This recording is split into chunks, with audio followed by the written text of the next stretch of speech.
उधर केंद्रीय परिवहन एवं राष्ट्रीय राजमार्ग मंत्री नितिन गडकरी ने शनिवार को एक चौंकाने वाला दावा किया। नागपुर में एक पुरस्कार समारोह में उन्होंने कहा कि 2024 के लोकसभा चुनाव से पहले प्रधानमंत्री पद की पेशकश के साथ एक वरिष्ठ विपक्षी नेता ने उनसे संपर्क किया था, लेकिन उन्होंने इसे अस्वीकार कर दिया। अपने संबोधन के दौरान नितिन गडकरी ने कहा कि उनकी पार्टी ने उन्हें सब कुछ दिया है और कोई भी प्रस्ताव उन्हें लुभा नहीं सकता। उन्होंने इस बात पर भी जोर दिया कि प्रधानमंत्री बनना उनके जीवन का लक्ष्य नहीं। ते म्हणाले की if you are going to become a prime minister we will support you. म्हणलं why you should support me and why I should take your support. To become a prime minister is not aim in my life. I am loyal to my conviction and my organization. I am not going to compromise for any post because my conviction ये मेरे लिए सर्वोपरि है. कभी ना कभी मुझे लगता है कि ये जो कन्विक्शन है यही हमारी भारतीय लोकतंत्र की सबसे बड़ी ताकत है. जो व्यक्ति राजनीति में है और एक पोजीशन पे है, सब जानते हैं कि आदरणीय नितिन गडकरी जी वो प्रधानमंत्री पद के दावेदार भी भारतीय जनता पार्टी में हो सकते थे. तो वो उनका सपना हो सकता है और जिस बात को वो उठाया है, राजनीति में कोई भी बात बेवजह नहीं होती है और अगर कहीं धुआं निकला है तो कहीं आग भी रही होगी.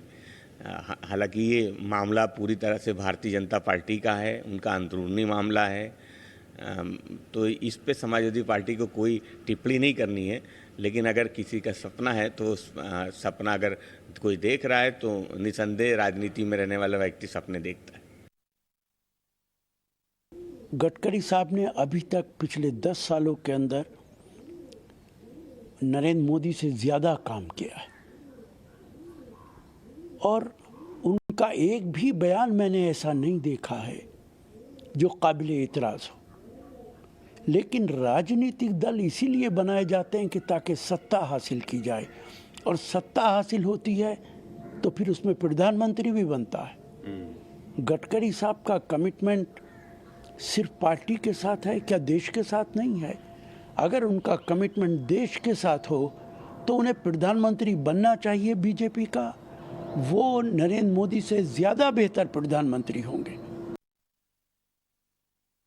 Well, absolutely. Nitin Gadkari is among those very few political leaders who is not only accepted but also appreciated by both parties. Now, be it in government or be it in opposition. And now, Nitin Gadkari with his claims have given air to what opposition for a long time has been saying, that there are certain differences which is quite clear between Nitin Gadkari and his top leadership or his cabinet ministers. Now, Priyanka Chaturvedi from the Shiv Sena UBT also mentions how Nitin Gadkari has somewhat, categorically had now brought this topic into public domain, that yes, he does wishes to be the next PM. However, Nitin Gadkari, while addressing, mentions that he has no dream or no target or no focus towards being the Prime Minister.